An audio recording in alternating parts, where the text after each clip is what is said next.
I'll say it again. Welcome. If you have worked through those practice problems and you understand the concepts, which I'll highlight today what each question was meant to kind of put you on the path towards. And sometimes it's just, know how to do this type of question, but sometimes that's a half day of studying. That's really good, right? But it's concentrated studying, so it's a little bit better, I think. So, okay. Oh, and happy Diwali. I think that's why not very many people are here. They're out partying.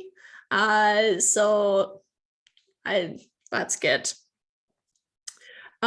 Just a couple of notes before we start talking about the practice test is for the actual test, it would be really helpful if, ideally each question was on its own page for your upload, because then I can really, focus on that question. And also, if you are not doing a question, then just say so on your page, right? Because otherwise what happens is I get worried that I'm missing something, and then I flip through your entire one just to make sure I'm not missing anything. So to save me that little bit of time, if you could write that I'm skipping this question, or I don't know, just say not done or something like that. And that'll be just a little bit easier. I know that's not fun to write if you're doing it on a test, right? But I think it'll just be easier. So some notes for the test. First one is ideally, so this is kind of like, ideally, yeah, no, just a bunch of blank pages, not this one, not this one. So ideally, put each question on its own page.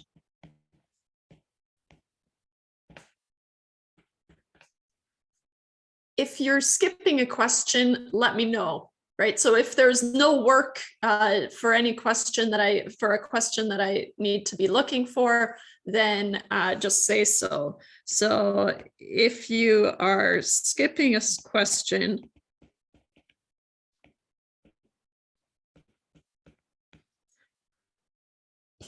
right?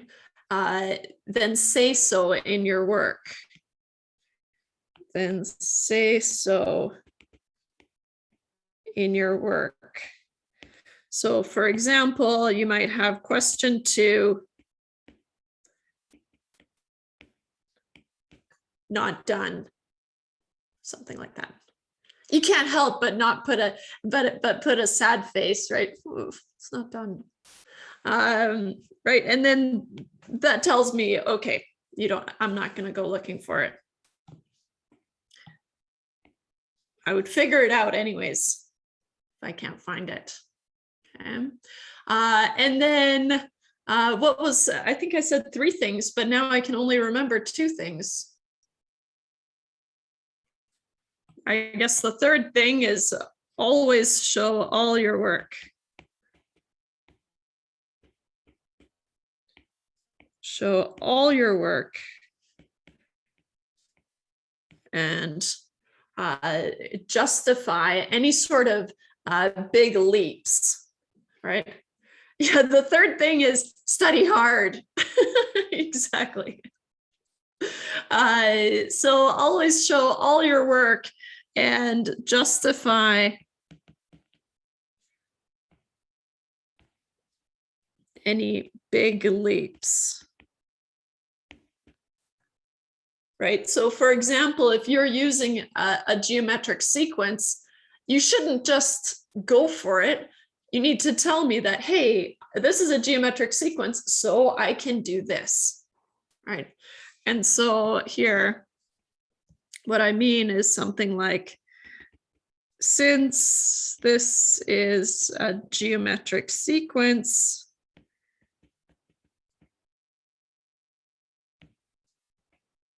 we can use the property that from k equals 0 to infinity of, what is it, a r to the k, pretty sure, is a over 1 minus r. Okay, so something like that. So you can't just go in and say that that's what you're doing. You have to justify it a little bit, right? Tell me why. Okay, so that's great. Practice test number 1. All right, so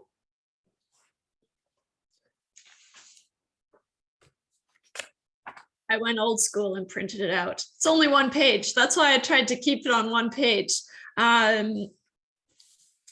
If anyone would like to have, can you just write, yeah, I guess. You should have enough time, but yeah, then as long as you tell me why you're saying what you're saying. So the key would be, you'll see, you'll have time. The key part here would be the geometric sequence, right? And then we can kind of go from there. Okay, so if you feel like it would be easier for you, so if you plan on printing it out and you prefer to have the spaces, right? So I would probably just put 1 question on each page. I can do that as well. So there will probably be 2 copies, right? So 1 with spaces, 1 without. And if you're printing it out and you want to just write it like a normal written paper test, then that's great. You should probably use the 1 with spaces because then it's all laid out nicely. Okay. Otherwise, if you're just looking at the questions and solving them, there'll be 1 like this. Okay. Okay. I guess I don't need the number here because I'm going to grab it from here. I realized I forgot to update that blurb, but I think everyone got the memo for the practice test was today and not Tuesday. So for question 1, oh yeah, Black Friday discount. That'll be for test 2 maybe. Then you can print all you want. So going back to our counting rules, right? So if we have 50 light bulbs and 2 are bad, okay, so 2 out of those 50 are bad, then if an inspector examines 5 bulbs, so we're selecting 5 without replacement, then we want to find the probability of at least 1 defective bulb among the 5. Okay, and so of course there are 2 main ways that we could solve this, right? And so the probability of at least 1 defective is the probability of 1 defective plus the probability of 2 defective plus the probability of 3 defective plus the probability of 4 defective plus the probability of 5. That's a big no thanks for me, because how would you find each of these? Well, you'd have to use your combinations, right? And it just becomes a little bit tedious. So, or 1 minus the probability of 0 defective. Now, the probability of 0 defective is going to be, okay, so out of 48, because only 48 of these bulbs are good, I have to pick all 5, right? And then out of the 2, I have to pick 0. Okay, so those are the number of successes. So I have 1 minus 48, choose 5, times 2, choose 0. Okay. This is basically the number of ways to have 0 defective divided by what? 50 choose 5, right? Divided by the number of ways to select 5 bulbs. Okay. Making sure that this 1 minus stays on the outside, right? You'd have to have a common denominator in order to combine these. Or what I'm going to do is I'm going to cheat a little bit, and I am going to use decimal versions. That's totally fine. I mean, exact answers would be nice, but I'm going to go for decimal versions. That's fine. So what I get is 1 minus 48 choose 5. If I do it on a calculator, is 1128. There's always only one way to choose 0, right? You don't pick any of them. So times 1 divided by 50 choose 5. There are 2, 1, 1, 8, 7, 6, 0 ways of choosing 5 bulbs out of 50. And I'm just going to go for it here. So I get 0.999467613 Now, if you were proper and you used the exact answer, then that's totally fine. That's great. But I'm just going to do the decimal there. Okay. And that's it for number 1. Number 2.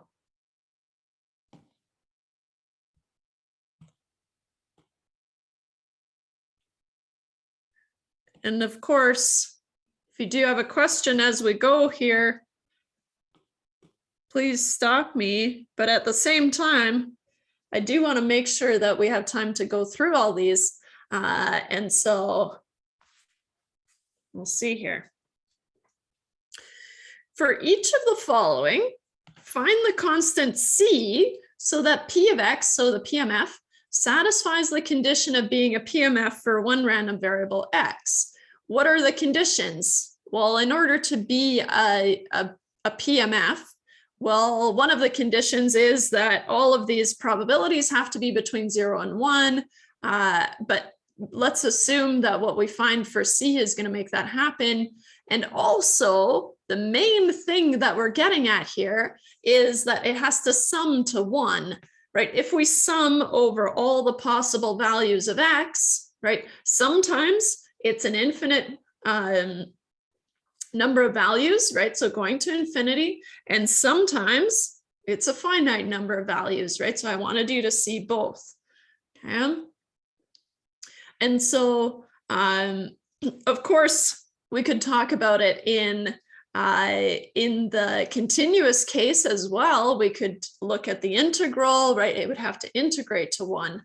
So the key thing here is going to be,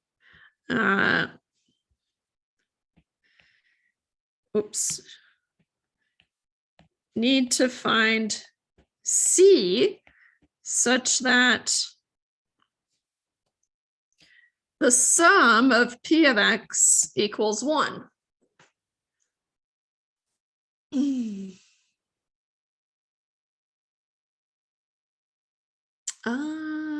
48.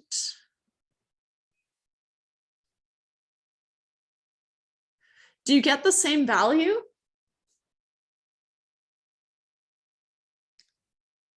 Because you're doing the without the replacement. So if you get the same, yeah, try it again. Be careful with those all those decimals.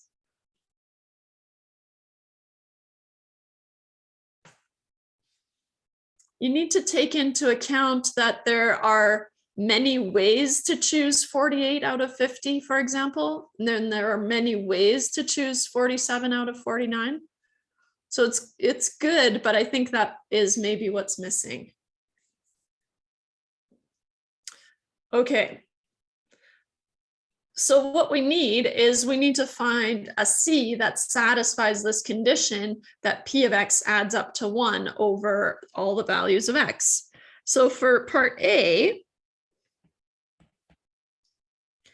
I need the sum from X equals 1 to infinity of C times 2 over 3 to the X to equal 1.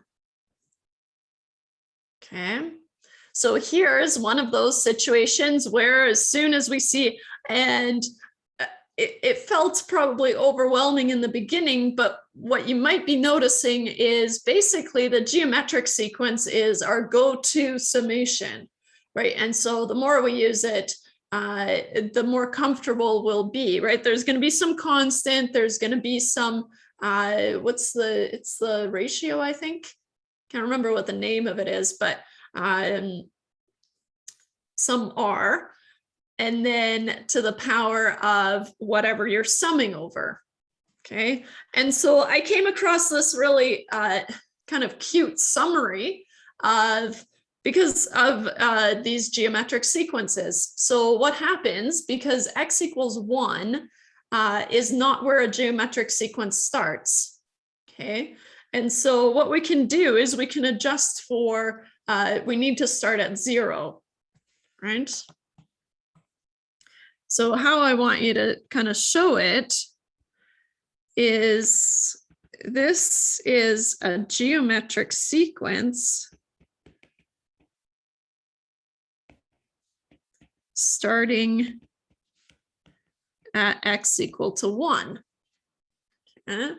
And so what I came across was this kind of helpful, I don't know, like a little helpful blurb, I guess. So what it's going to be to make this adjustment, so to adjust it to start at X equals 0, what you do is you take the first term of the sequence, okay, and that's going to be your numerator. Okay. And so maybe I'll keep it to adjust it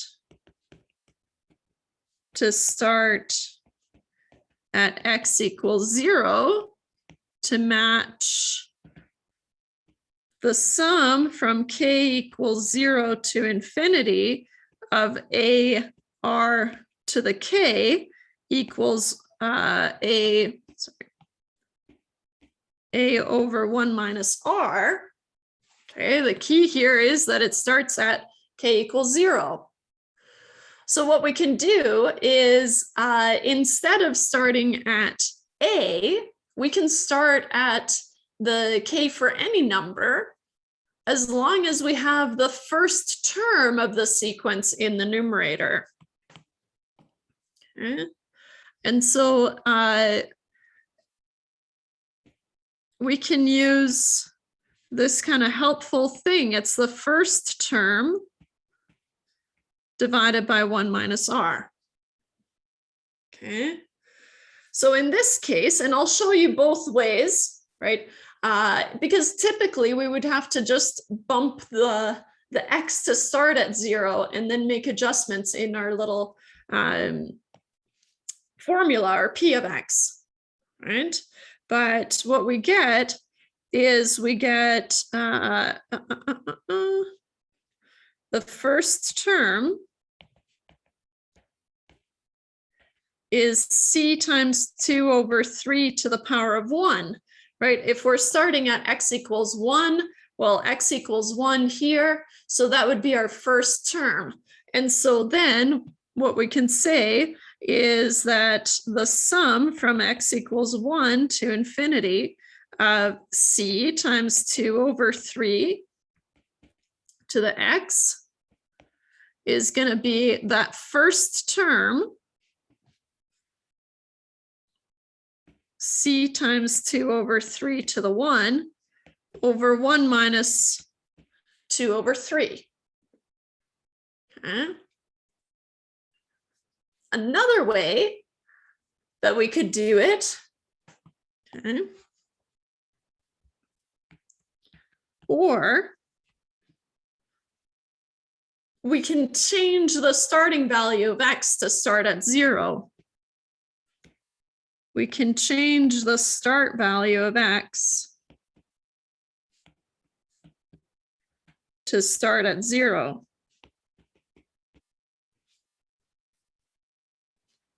Okay. So then what do we get? Well, that's going to look like this. So if x goes from 0 to infinity, if my power of x still has to start at the value of 1, right? It can't just start at 0 because that's not part of our original setup, right? X starts at 1. So here I would have to go from, if x is starting at 0, I would have to go from x plus 1, right? And so what I get is I get c times 2 over 3. Whoops, that got messy. To the x plus 1. Notice here, right, that I've made some adjustments. So, oh, hey, what the?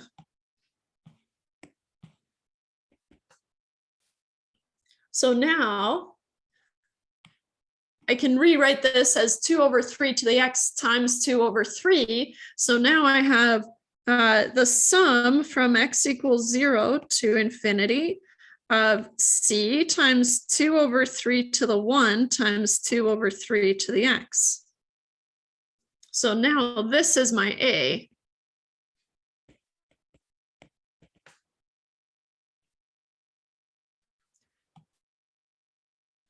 And maybe I'll say, just to justify it, in geometric sequence. So then I can justify and say, okay, well, it's going to be a over 1 minus r, but a in this case is c times 2 over 3 to the 1, which, notice, it's the exact same thing, except right here, it was, I think it was a lot easier to get to because it's just the first term over 1 minus r, right? And then, so over 1 minus r, but sorry, r is 2 over 3. So either way, we find that the sum of p of x has to equal 1, which is, so if we replace the sum of p of x with this, right, I need it to be 2 over 3c, oops, shouldn't write it so big, 2 over 3c over 1 minus 2 over 3 has to equal 1. So I get 2 over 3 times c, 1 minus 2 over 3 is 1/3. I've got a fraction over a fraction, so I can flip and multiply. And so I have 2 over 3c times 3 over 1 equals 1. Lots of ways that you could solve it. You can multiply the 1/3 over, right? Doesn't really matter. And then what I get is I get 2c must be equal to 1. So c must be equal to 1/2. Okay.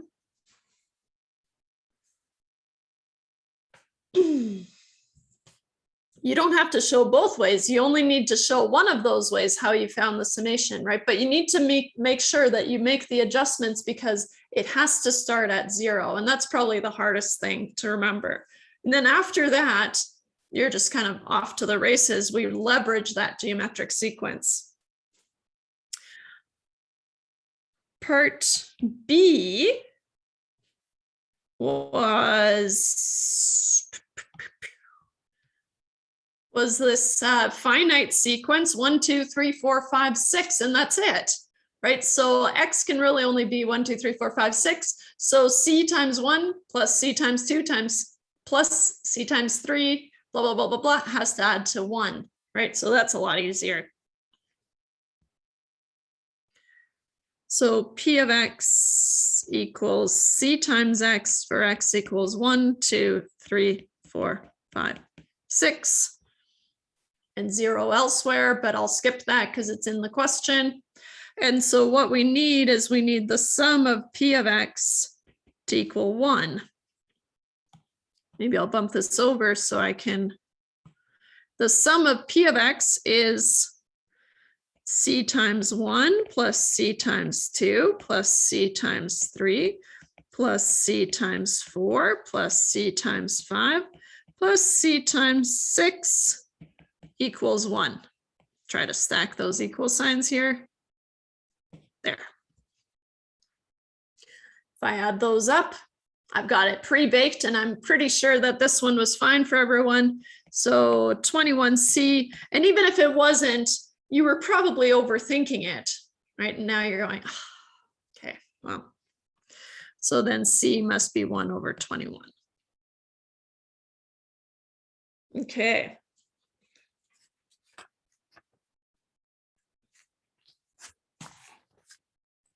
For question 3,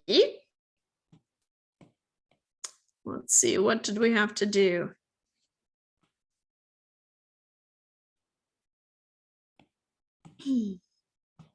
Notice how important it is to keep track of the discrete values. So the discrete random variables where we have to use summations and things like that versus the continuous. And I've kind of kept them separate, right? I started with the discrete cases and then I went to the continuous cases. And I'll try to do the same on the test. So now we have this PMF, P of x is 1/2 to the power of x, and x goes from 1 to infinity. Okay? And we want to find the PMF of y equals 2x plus 1. Okay? So y equals 2x plus 1. We have this transformation. And there are a couple of ways that we could do it. But really what we want to do is we want to rewrite this PMF in terms of y. Right. So if y is going to be a set of values, sorry, just I got hung up on my own. I think I found a little typo here, but it's okay. Typo, I wrote it. So error, mistake, but that's okay. So if we want to find the PMF of y equals 2x plus 1, we need to figure out a relationship between these probabilities and a value of y. Okay? And so what we get is x has to go from 1, 2, 3, 4, 5, 6, 7, 8, 9, 10, all the way to infinity. Right. And so what we can do just to get an idea of what's happening here is we can make a table just of those first few values. Right. And so we can make a table to see the first few values.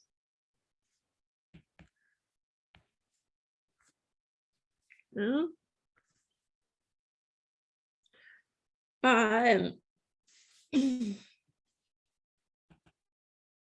So let's see here. I've got P of X and I've got some value of X.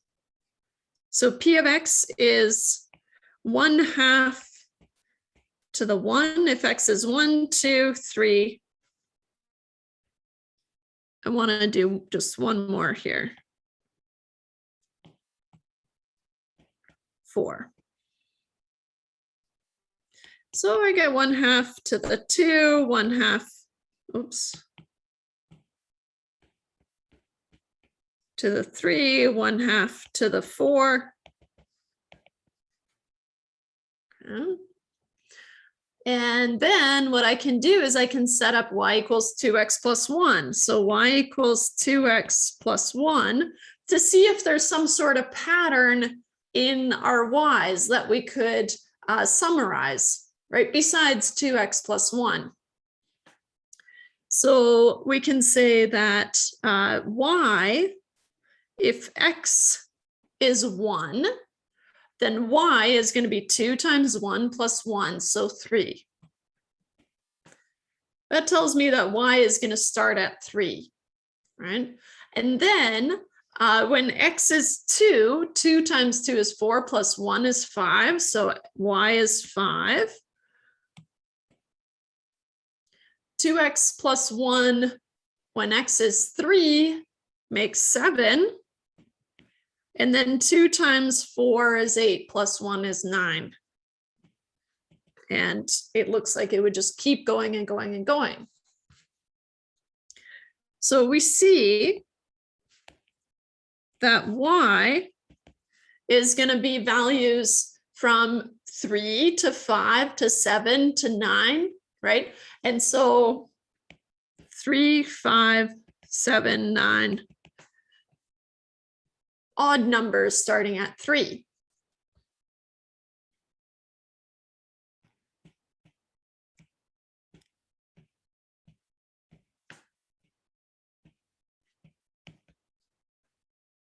I should say 3 to infinity if you want to, oops, justify it. Hey, that doesn't look like an infinity still. Not my best work, but that's okay. Right, and so y is going to start at 3 and go to infinity and work only in odd numbers. So what we can do is, what's nice about the discrete case is we can just rewrite our x in terms of y, and then we can use it in our p of x to make p of y, right? We just need to figure out what our y's are going to be, and then we can go from there. Notice that y equals 2x plus 1. So y minus 1 is 2x. So y minus 1 over 2 equals x. So we can use that in our p of y. And so p of x is 1/2 to the x. So p of y is 1/2 to the y minus 1 over 2.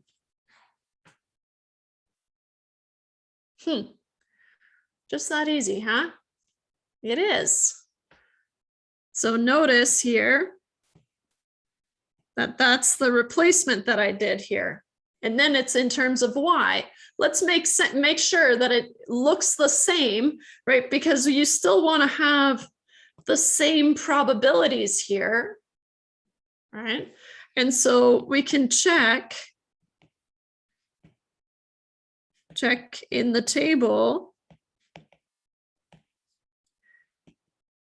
that p of x equals p of y. All right. So if p of y is 1/2 to the y minus 1 over 2, and maybe I'll add that here, p of x is 1/2 to the x. So now if y minus 1, so if y is 3, 3 minus 1 is 2 over 2, so I get 1/2 to the 1. That checks out, right? These two are the same. So now I go on to the next one. 5 minus 1 is 4 divided by 2. That's 2. Hey, feeling pretty good. So that's nice. You can go back and you can check your answer and make sure that it actually works. And so you could have just left it. You would be done here, right? Once you've found p of y and the values of y that it works for, then you're done, right? But it's nice to be able to check your work a little bit. So when y is 7, 7 minus 1 is 6 divided by 2. So I'm at 3, 1/2 to the 3. And 9 minus 1 is 8 divided by 2 is 4. So I'm happy. Okay. So in terms of the answer, oops. This is part of the answer.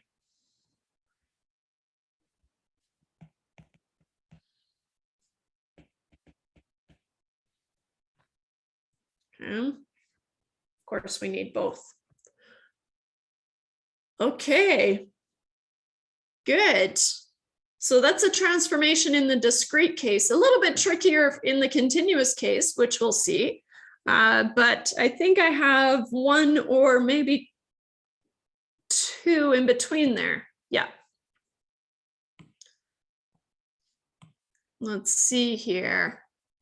Number 4. The only thing that's scary here is, no, you don't need the table, but for me, it helps to check, but you don't need the table.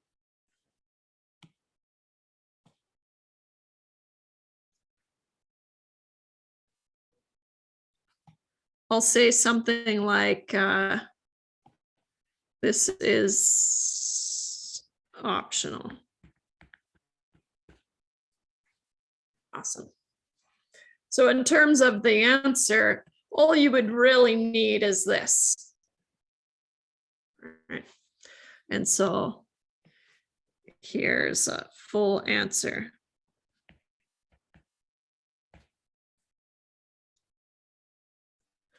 Okay. So once you kind of wrangle this thing and figure out what it's saying, the question is pretty easy, right? It's just a matter of figuring out what's going on here. So if C is the subset of X where it goes from 1/4 to 1/2, not including any of the endpoints, and C2 picks up at 1/2, including 1/2, and goes to 1, when we're considering the entire space between 0 and 1, and we're given some probabilities that C1 happens, that C2 happens, then we can find the probability of C1 or C2, the probability of the complement of C1, and the probability of the complement of C1 and the complement of C2. And then it says, justify all your answers with the appropriate rule. Just by stating it, right? It could be as simple as, well, I could just say them now, but it could be as simple as the complement rule, right? So let's see here. First thing we want to find is the probability. And remember, when we're only talking about one random variable X, you don't actually need the subscript X here. It's understood. So they're just making things look a little bit more complicated than they actually are. So if it helps you to put blinders on and just ignore that, that's totally fine. Px of C1 or C2, by the general addition rule, we know that it's going to be Px of C1, plus Px of C2 minus the overlap Px of C1 and C2. Okay. And maybe I'll give myself some room here. Oops. By the general addition rule,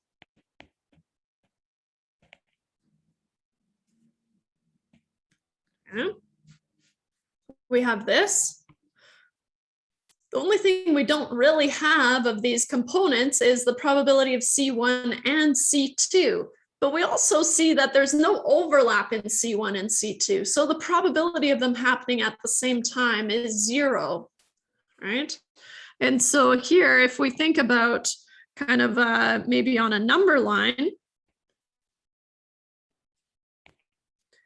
between 0 and 1, if I'm at, so halfway at a halfway mark, quarter mark, just for completeness sake here, 3/4. So if I map out C1, it goes from 1/4 to 1/2, not including those endpoints. So that's C1.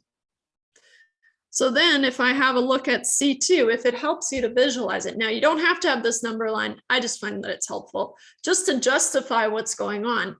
So then C2 picks up at 1/2 and it's including 1/2 and it goes all the way to 1, but not including 1. So this is C2. And maybe I'll do this. No overlap. So Px of C1 and C2 equals 0 because they can never happen together.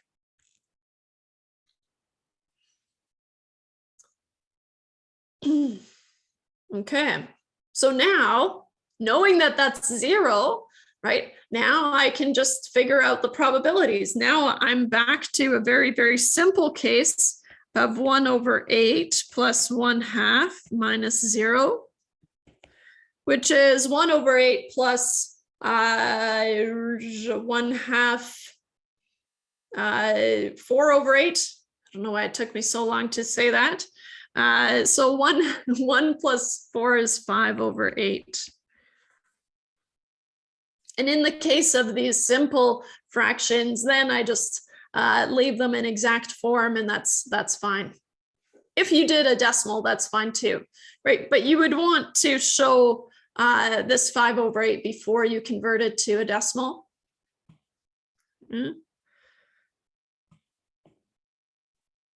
So that's my first part. My second part, I want to find the complement of C1, or the probability of the complement of C1. So by the complement rule, I can say that the probability of the complement of C1 is 1 minus the probability of C1, which is 1 minus 1/8, which is 7/8.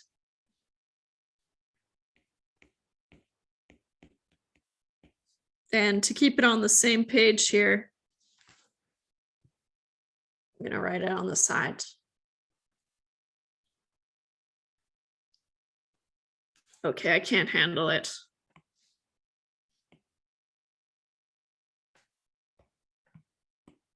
I'll stack them.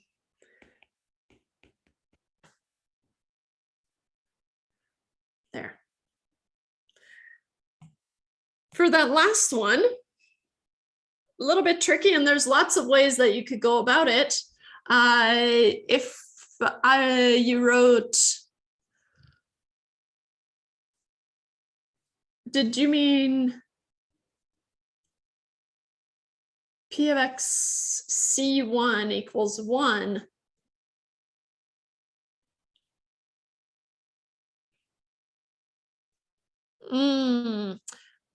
So that would be the complement of the complement, which is the probability of C1. So as long as you set it equal to 1/8, that's fine.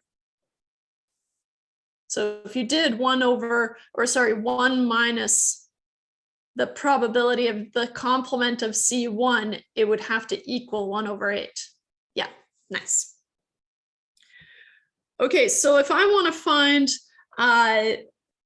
the intersection of two complements, then my go-to rule, because otherwise I have to find the overlap of not C1 and not C2, which, you know, we could look here and we could say, okay, well, not C1 is a little bit tricky, right? Because it's the interval from 0 to 1/4 and 1/2 to 1, and not C2 goes between not C2 goes between 0 and 1/2, but we don't, it's hard to figure out the probabilities associated with that, right? And so the easiest way to do it is using De Morgan's law. So as soon as I see a union of complements or some intersection of two complements, I apply De Morgan's law to make it a little bit easier. And maybe I should say that here. So by De Morgan's law,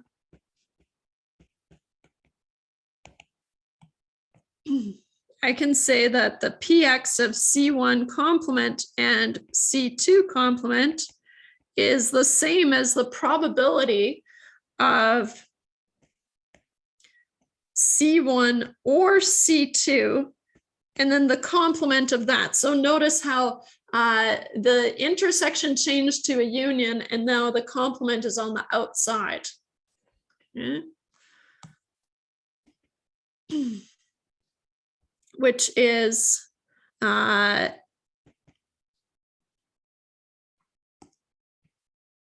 one minus px of C1 or C2, and this is by the complement.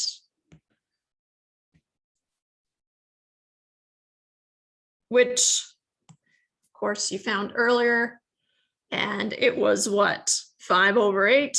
So 1 minus 5/8 is 3/8. Nice. Okay, good. So the calculations there are not hard, right? It's just the new notation and just having those probabilities. Yeah, so if you use the Venn diagram, that's totally fine. As long as you were able to get the correct probability and you were able to justify how you got it, then that's great. Okay. Into continuous distributions. I think we've got continuous distributions from here on out. So question 5.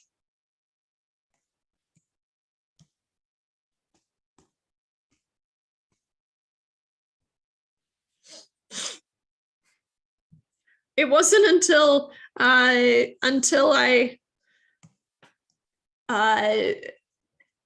printed it, because I typeset it in LaTeX, right? So it's all a bunch of gibberish and you can't really see what's going on.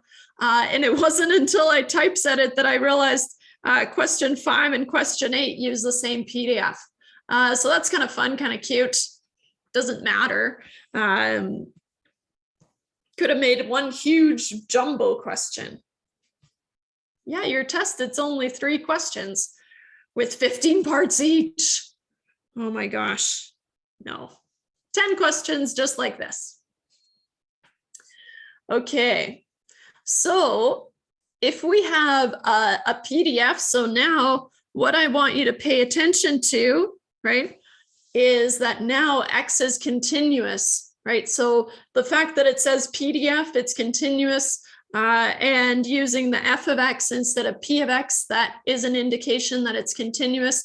But also the main giveaway is that x is on this continuous scale, right? And so here, right, x is continuous,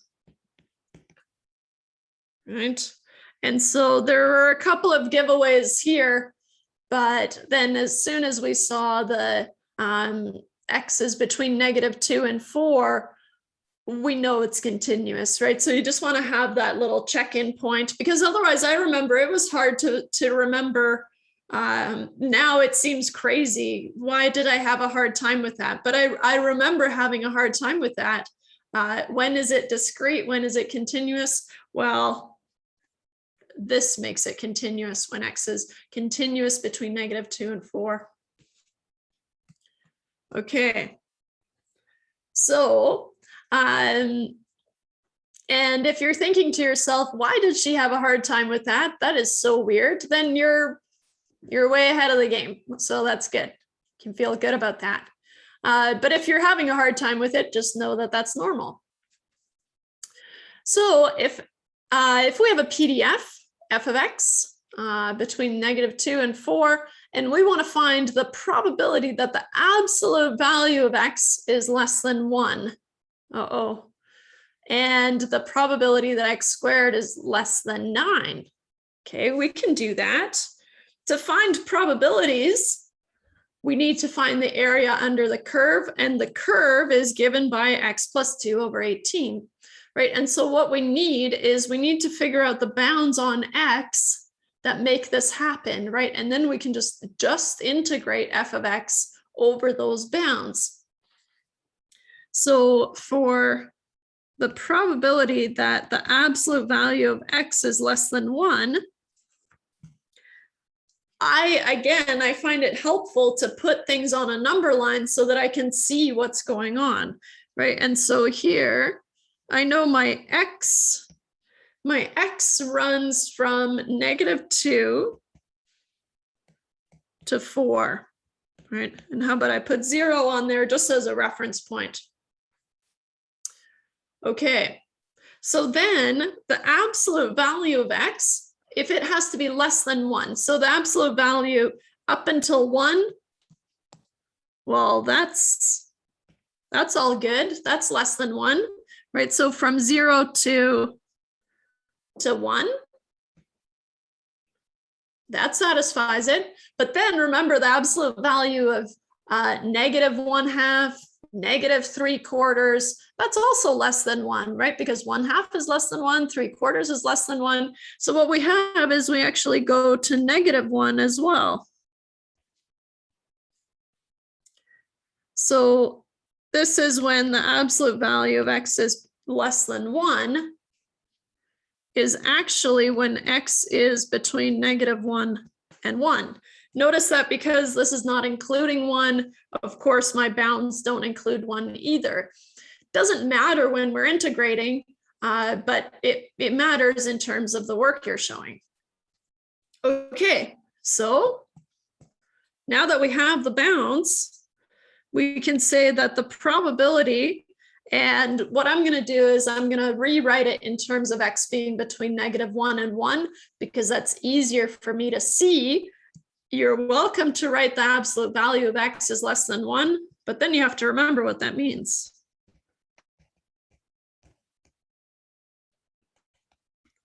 Is the integral from -1 to 1 of x plus 2 over 18 dx.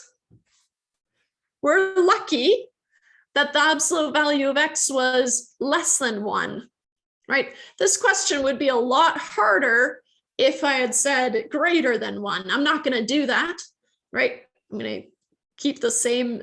I always make the practice questions just slightly harder than the actual test questions, right? And so I'm not going to make it harder than this, but it is something that we should be able to deal with, right? How would we deal with if this inequality was flipped? Well, then you would have to integrate from -2 to -1 plus 1 to 4.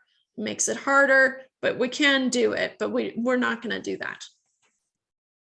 Now we have this cute little integral. I can pull the 1/8 outside and just deal with x plus 2 dx. So I can get 1 over 18 times x squared over 2 plus 2x, evaluated between -1 and 1. Cute. Okay, so I get 1 over 18 times 1 squared over 2 plus 2 times 1, minus -1 squared over 2 plus 2 times -1. Oops, there.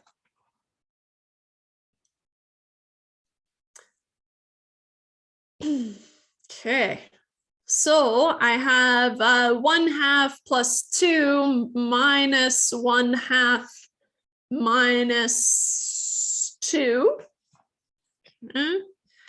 And I'm going to write out all the steps just so you don't have anything missing. But if you just wanted to skip straight to the answer, that's fine. 1/2 plus 2, although I always prefer to show tons of work. I remember my teachers being like, oh, I know this is Emily's assignment because it's everything is in here. Everything you possibly thought I put down just in case. Minus 1/2 plus 2. 1/2 minus 1/2, 2 plus 2 is 4, 4 over 18.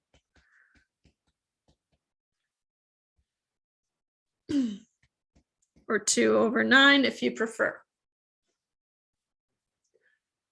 I don't bother with simplifying my fractions most of the time, but if you have a nice calculator that just does it for you, then it doesn't hurt. So we can do the same thing with the probability that x squared is less than 9. Okay. So the probability that x squared is less than 9, oops.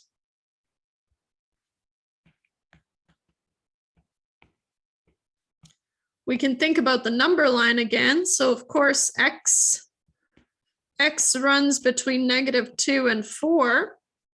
And I'll put 0 on here just in case. And thinking about the values where x squared is less than 9, okay, I would go up to, well, I know 3 squared is 9, right? So I would go up to, and I want to use the same colors here. Green. I would go up to 3, not including 3. And I also know that -3 squared is 9, right? And then negative values, when I square them, become positive. But I max out here at -2. And so here it's actually at -3, but I can only go to -2. So x is between -2 and 3. So I can do the same thing again. The probability that x squared is less than 9 is the integral between -2 to 3 of x plus 2 over 18 dx. Same deal here. I can pull the 1 over 18 outside, and then I have x squared over 2 plus 2x, -2 to 3. Picking up my pace a little bit here, trying not to skip any steps. 3 squared over 2 is 9 over 2 plus 2 times 3 is 6 minus -2 squared is 4 divided by 2, 4 over 2. Oops.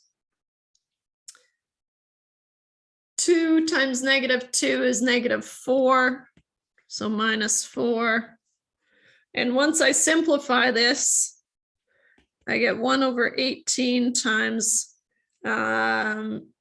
25 over 2, which I'm just going to go for it here, is 25 over 36.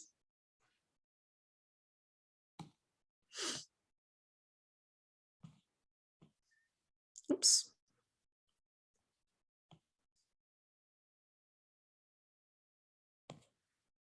So question 6 is a little bit tricky because we need some, or I couldn't make it work without kind of advanced factoring. That's really just for you to see that it could happen. I'm not going to make you rely on your extreme factoring skills.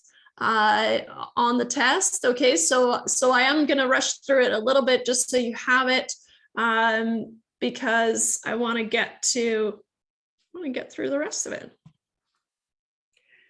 Okay. The key ideas here are that the CDF is what? The CDF f of x is the integral from 0 to 1, or 0 to x rather, sorry, right? It's the probability of being up to some point x of f of x dx. The other key thing to remember from this question, so what this question is actually getting at, is that the median is when the f of x is equal to 0.5, and solve for x.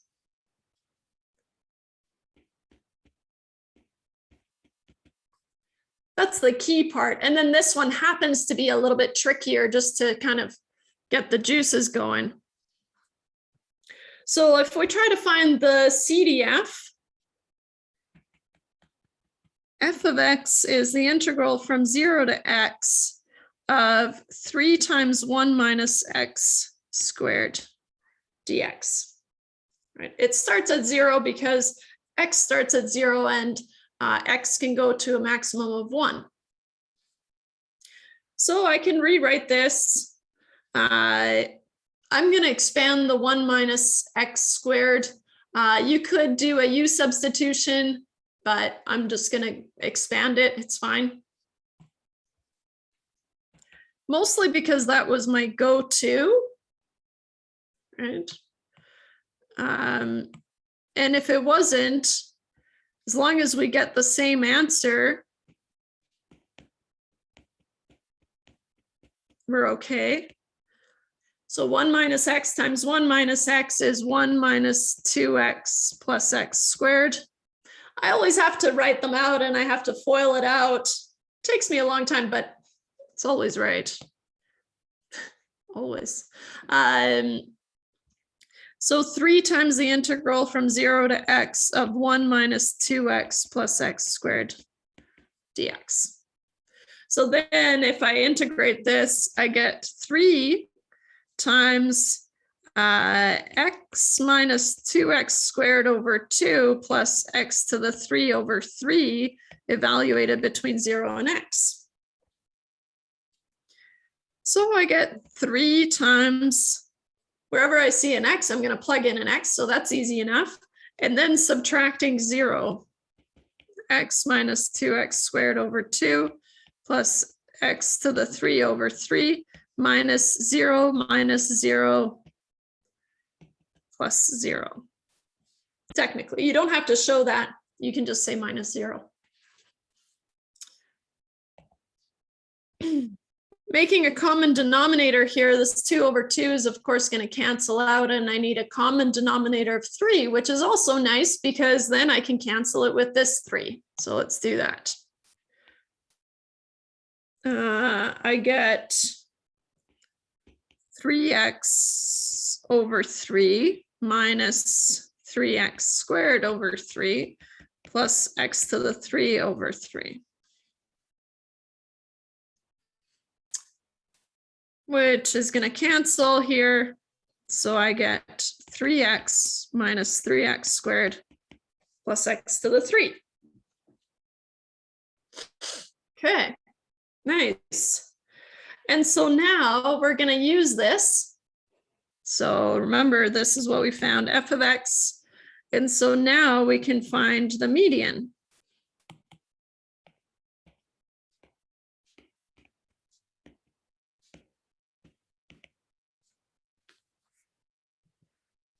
Which is where f of x equals 0.5. Replacing this f of x here, 3x minus 3x squared plus x to the 3, and setting it equal to 0.5, oops, 3x minus 3x squared plus x to the 3 equals 0.5.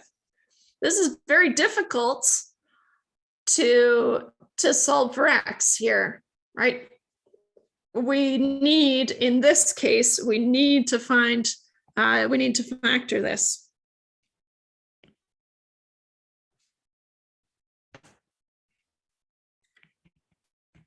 Hard to solve for x.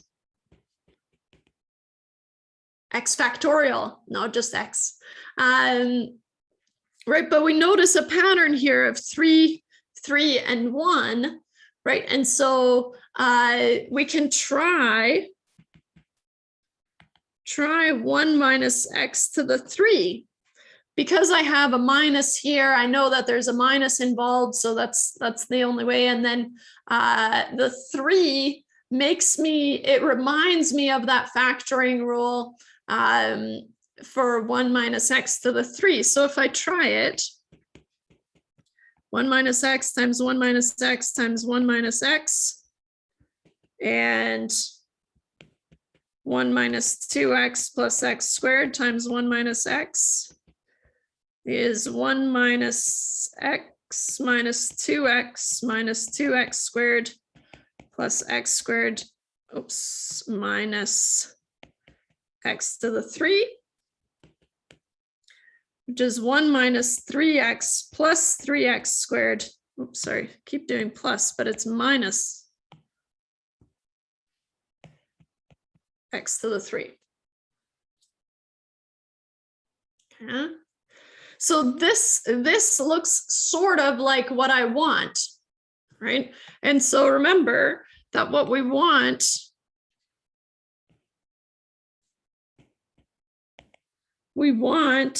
um, 3x minus 3x squared plus x to the 3, right? So we see that there's a difference here in the coefficients. And there's also this 1 here that I need to get rid of.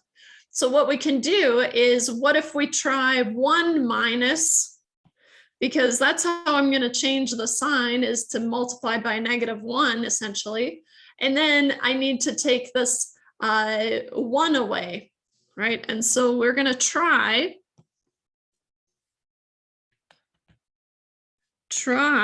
1 minus x to the 3. Which is going to be 1 minus, and I'm going to use the expanded version. And this is tricky, right? It's going to be a lot of trial and error, not something I'm expecting on the test, right? So just, you're okay. 1 minus 3x plus 3x squared minus x to the 3. 1 minus 1 plus 3x minus 3x squared plus x to the 3. Which equals 3x minus 3x squared plus x to the 3, which is what we want. So what we can say is we want f of x, which I can rewrite as 1 minus x to the 3, has to be 0.5. So f of x equal to 0.5 is really the same as 3x minus 3x squared plus x to the 3 is equal to 0.5, which is the same as saying 1 minus x to the 3 has to be 0.5. Now we're on easy street. Subtract 1, bring the negative over, and so I get 1 minus x to the 3 is negative 0.5 negative, which is 0.5. And then I take the third root. 1 minus x is 0.5 to the 1 over 3. Oops. And then minus 1, and then the negative. So x is 0.5 to the 1 over 3 minus 1, and then the negative, which is 1 minus 0.5 to the 1 over 3, or approximately 0.206299474.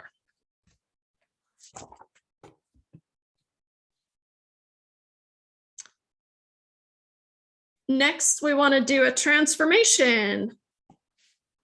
we remember the steps to a transformation, or as long as we remember the steps to a transformation, then it's not so bad.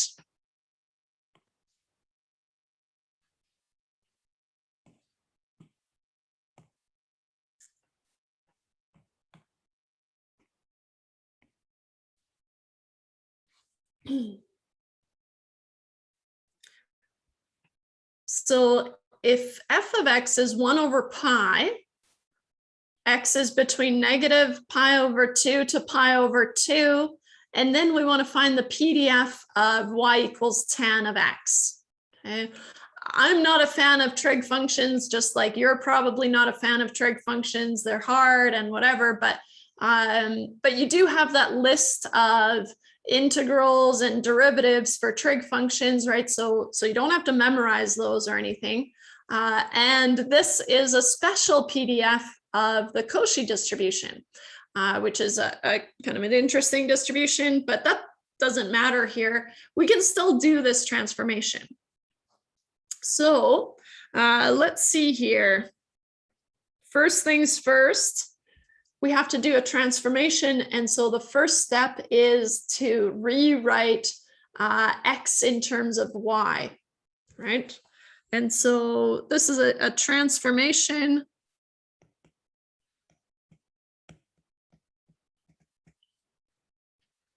And again, I'm going to highlight that this is a continuous function. Okay. If we think about in terms of tan x between negative pi over 2 and pi over 2, right? We know that this looks something like this.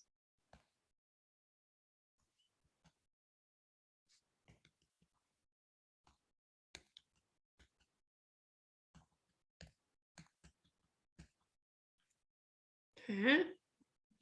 So we see that y goes to positive infinity and y goes to negative infinity here.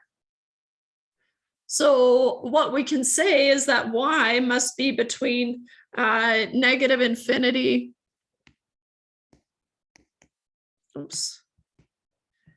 and infinity, right? First, we have to find the bounds. So then, right, we rewrite x in terms of y. So if y equals the tan of x, then x is going to be the arctan or inverse tan of y. Then we use that x to find the derivative, right? So then dx dy is going to be, now we need to remember what the derivative of arctan is in terms of y. And so that's going to be 1 over 1 plus y squared.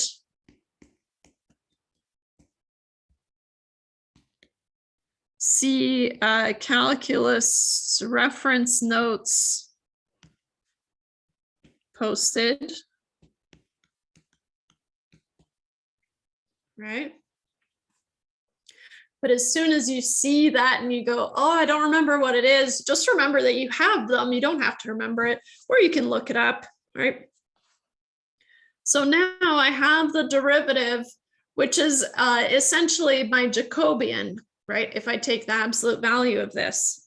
And so now I'm going to rewrite, so f of y, did I want it to be, well, I didn't specify, okay. So fy of y is f of x with x replaced by y. Now, f of x here was just 1 over pi, right? Sorry. So 1 over pi, that's fine. Doesn't care what x was, so it won't care what y was. But then I need to multiply by 1 over 1 plus y squared. It's the absolute value, but y squared is always positive. And so this thing's always going to be positive. And so I can get rid of these brackets and say that it's going to be the same as 1 over pi times 1 plus y squared, and y is between negative infinity and infinity. Nice.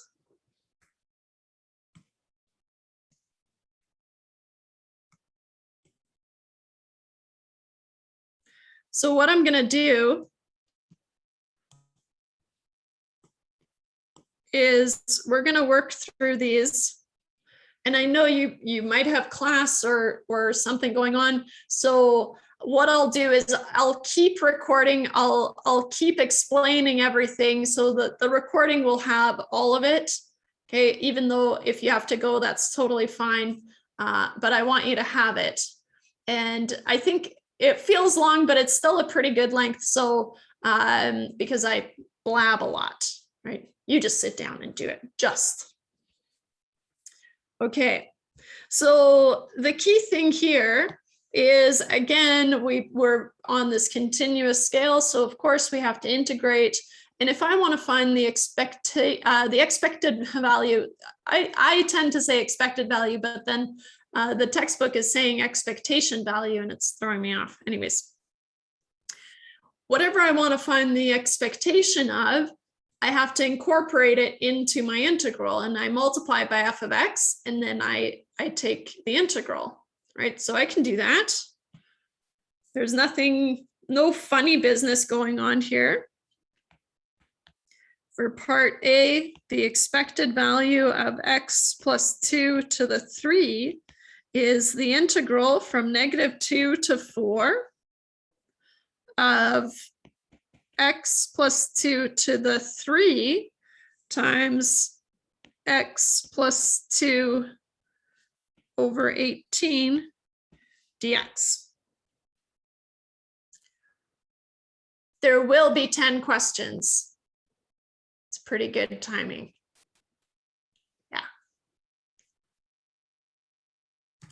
You have an hour and 20 minutes, just like class. Yeah. So have fun at physio. Okay, so I can pull the 1 over 18 outside, and then I have the integral from -2 to 4 of x plus 2 to the power of 4 dx. No, I'll give you probably 10 minutes after that to upload the PDF. So it'll be open for a little bit longer. So don't worry. Yeah, which should be enough time. So here, I'm going to let u be x plus 2. Then du is dx. U2, yeah. So then what I have is I have 1 over 18 times the integral from -2 to 4 of u to the 4 du,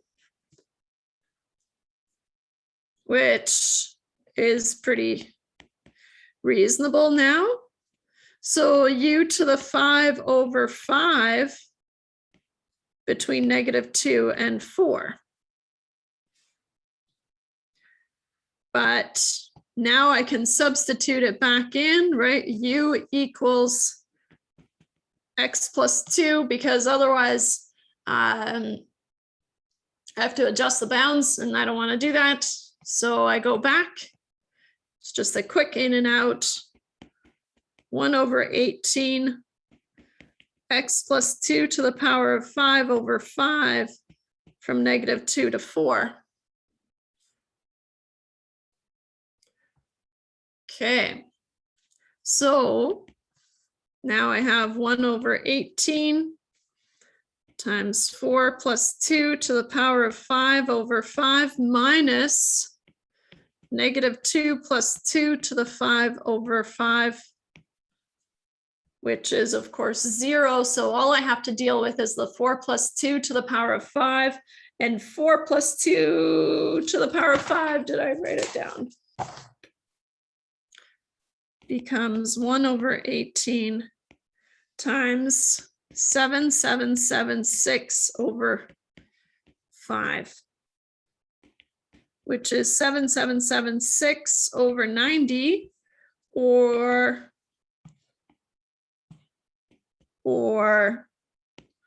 432 over 5. Nice.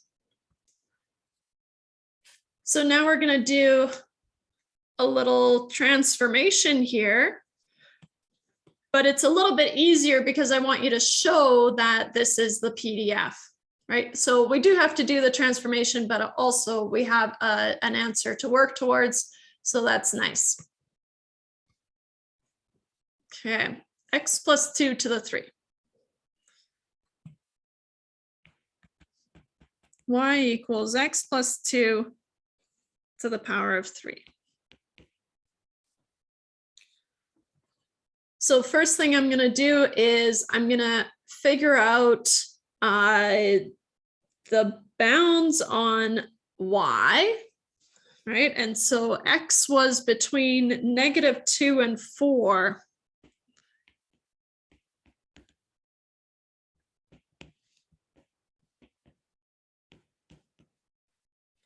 So y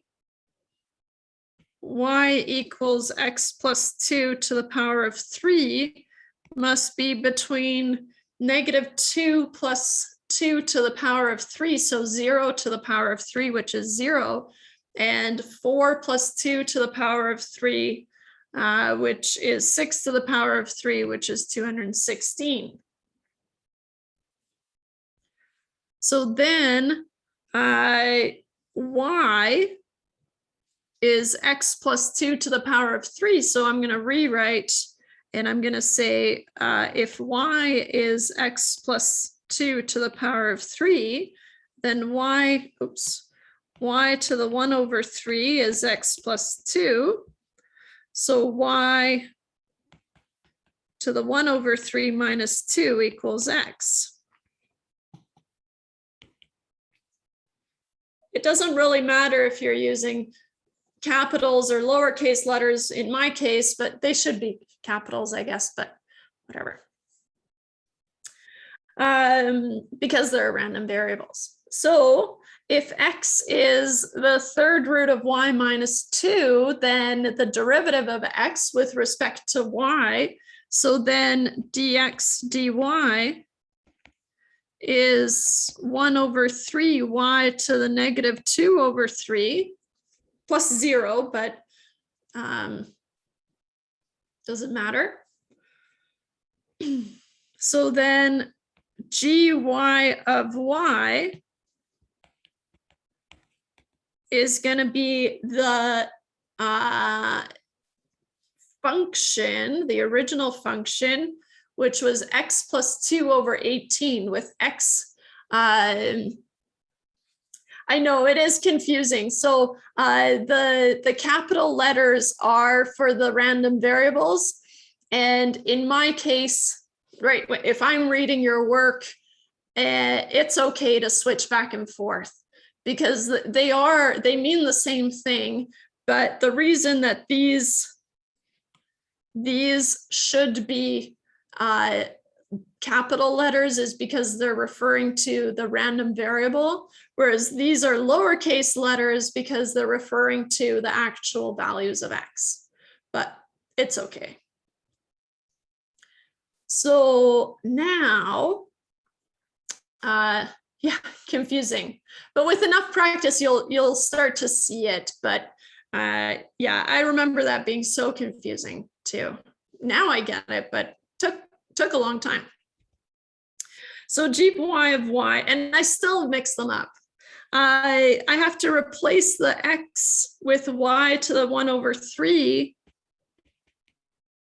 minus, and maybe this looks more like a 3 there, plus 2/18 times the absolute value of 1/3 y to the -2/3.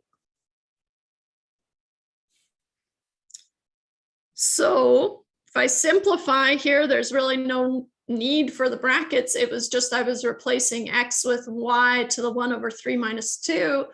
And so this is going to go away, and I get 3 times 18 is 54.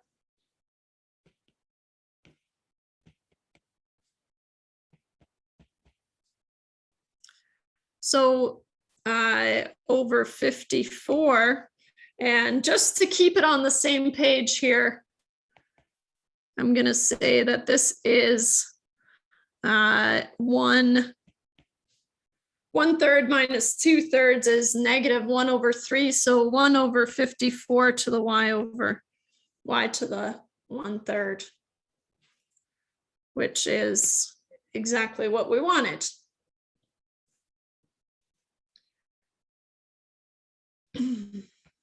Part C, now I want to use this PDF. So even if you hadn't found it, you can still use it. So that's why I like these questions where it says, show that this is true, because then you can rely on that. Even if you weren't able to show that it was true, you can still jump off and use it.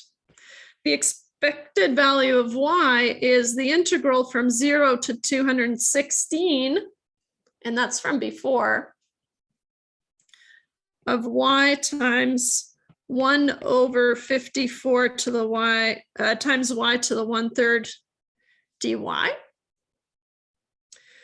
Now y times or divided by y to the 1/3 is y to the 2 over 3. Y to the 2 over 3 integrated becomes 2 over 3 plus 1, which is, I'm cheating here, 5 over 3. So I get 1 over 54, but you can try it, right? 1 minus 1 over 3 is 2/3 plus 1 is 5/3. Okay, and so I get y to the 5 over 3 divided by 5 over 3 from 0 to 216. And so now I can evaluate this thing. Hopefully you have a calculator you can trust. 216 to the 5 over 3. And maybe I'll just write what the value is. 7776 over 5 over 3 minus 0 over 5 over 3 puts me at, got a fraction over a fraction. So 5 over 3 becomes multiplied by 3 over 5.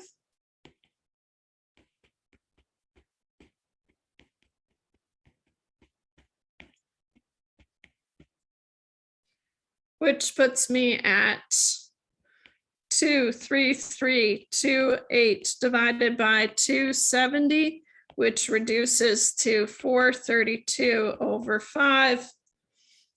And so this value is the same. We have found that the expected value of x plus 2 to the power of 3 is the same as the expected value of y when y is x plus 2 to the 3. Of course.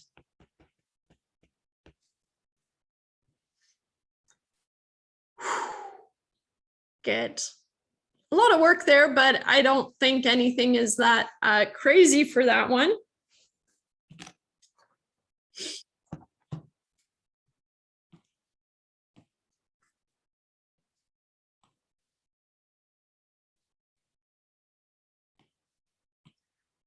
The next question is another one of those where you have to show that something is true. So I always find that that's a little bit easier, or a little bit helpful at least, because as long as you can argue your way there, you did it.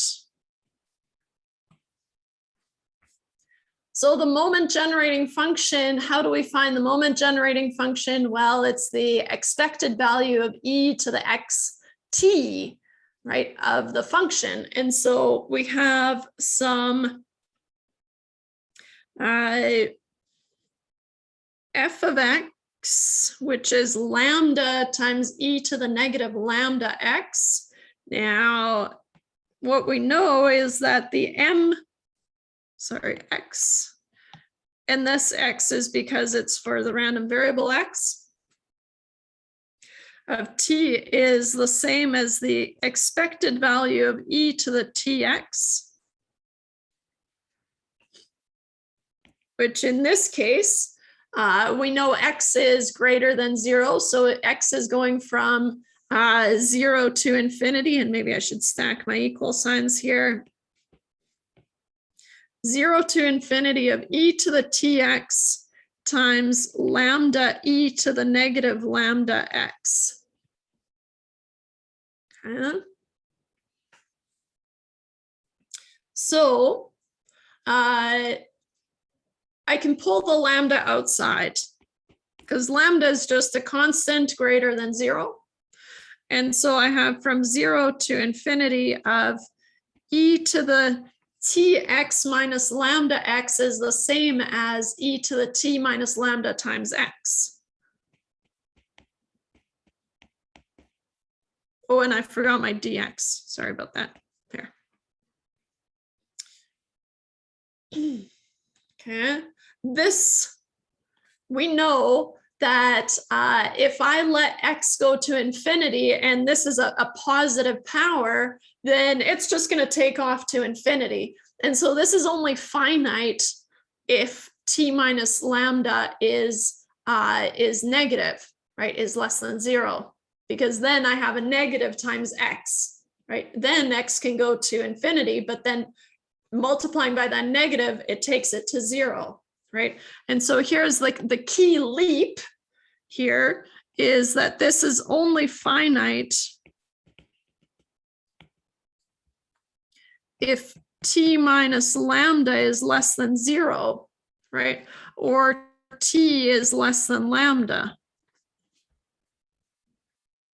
Okay. So that's okay. Let's assume that t minus lambda is less than 0, because then otherwise I'm not going to be able to get an answer, right? And so that's one of the conditions here. But we can find lambda times the integral of e to the t minus lambda times x. We just take that, the multiplier, the coefficient, and put it in the denominator. And so we get e times, or to the power of t minus lambda times x over t minus lambda from 0 to infinity. So remember that now, right, t minus lambda makes a negative value. So now I have negative x going to infinity. So I'm going to negative infinity, right? And so what I get here is I get lambda times e to the negative infinity goes to 0. So 0 divided by t minus lambda minus, now e to the power of 0 makes 1, right? And so I get 1 over t minus lambda, which puts me at lambda negative 1 times lambda. I'm just going to go to lambda over t minus lambda. But I can rewrite this because, did it say show? Yeah. I want it to be lambda over lambda minus t, not negative lambda over t minus lambda. So I get lambda divided by negative t minus lambda is lambda over lambda minus t, which is exactly what I wanted. Nice. And then the last question, it looks scary, but as long as we keep track of the bounds, it's not so bad.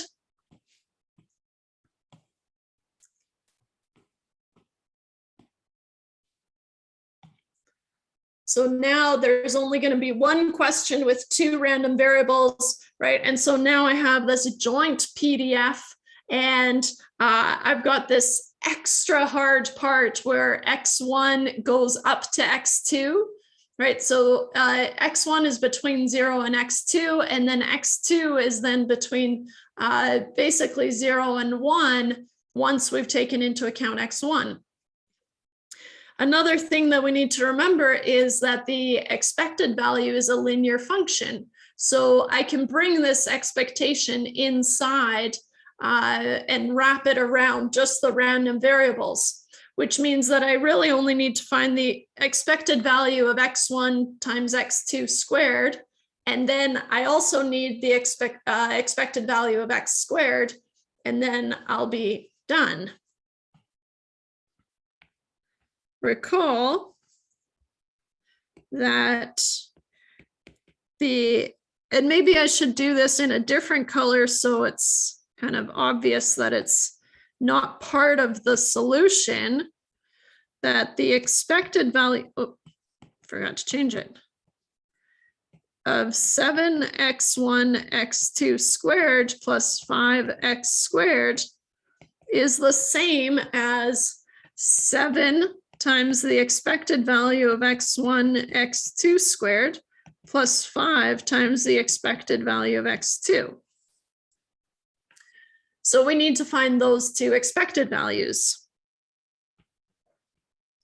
So we need to find the expected value of x1 x2 squared and the expected value of x2. Okay. All right, so we've got this this kind of complicated these complicated bounds, but as long as you let x1 go from 0 to x2, then once you've taken care of that, right, as your first integral, then you can let your second integral run from 0 to 1. Okay. So what we have is, let me see here. Anything else I wanted to say before I started? No. The expected value of x1, x2 squared is the double integral.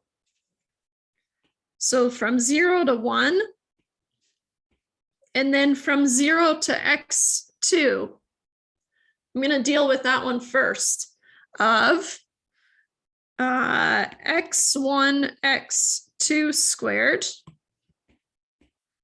times 8x1, x2, dx1, dx2. Okay, so notice here, and maybe I'll use green. There. So as long as I integrate over x1, which runs to x2, then I'm going to have this nice integral for dx2. Okay. So you just kind of keep the x2 components on the outside and deal with just the inside for now. So I run from 0 to 1. I'm going to simplify this a little bit. And remember, with respect to x1, x2 is constant, right? So that's important. So I want the integral from 0 to x2 of 8 x1 squared times x2 to the 3 dx1 dx2. And again, just visually, I'm going to block that off. I could bump the 8 all the way outside the integral. I'm just going to bump it outside 1 because I'm going to pretend that the outside isn't even there. This 0 to 1, 8 times x1 squared becomes x1 to the 3 over 3, x2 to the 3, evaluated from 0 to x2, and then times dx2 once I'm evaluated at x2 and 0 here. So I can bring this over 3 outside because it doesn't look like it's going to cancel out. So I get the integral from 0 to 1 of 8 over 3 x2 to the 3 times x2 to the 3 is x2 to the 6, right? So x2 to the 6 minus 0 to the 3 over 0 to the 3 times x2 to the 3 is 0 dx2. Okay, so now I have x squared to the 6, or x2 to the 6, which becomes x2 to the 7 over 7.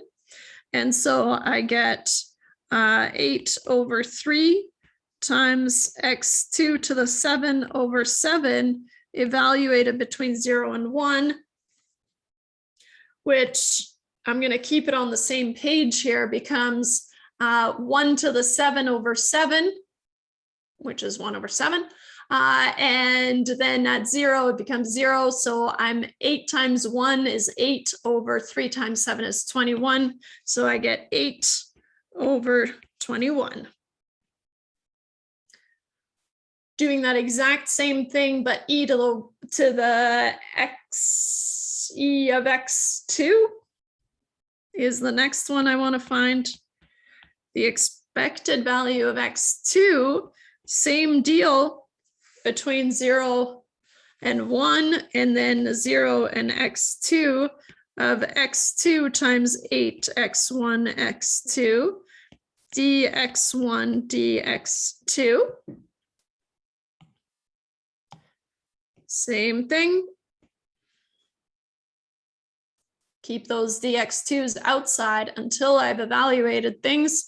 And when I deal with x1 here, the x2s are constant, right? And so I'm not going to have to deal with this x2 till later. So I bump the 8 outside, 0 to 1, 8 times the integral from 0 to x2 of x1 x2 squared dx1 dx2. Yeah. Again, I'll keep these brackets on here just to visualize.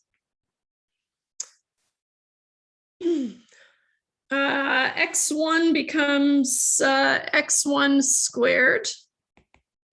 So from 0 to 1, 8 times x1 squared over 2 times x2 squared between 0 and x2 dx2.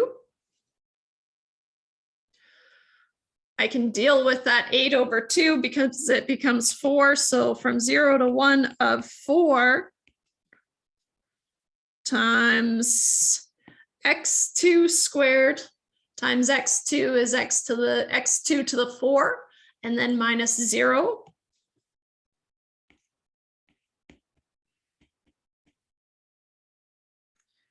And I'll show minus 0 dx2. So then I have the integral. If I do it, it becomes 4 times x2 to the 5 over 5 between 0 and 1. Same scenario, right? I get 1 over 5 minus 0. So I get 4 times 1 over 5 minus 0, which puts me at 4 over 5.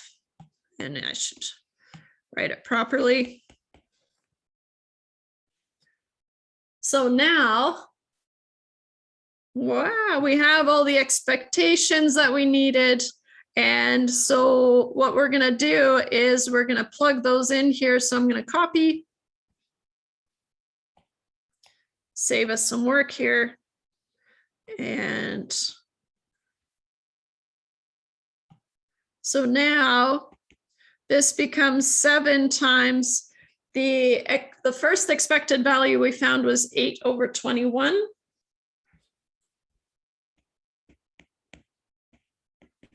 Plus 5 times 4 over 5, which I'm just going to go to 20 over 3 because you can simplify fractions.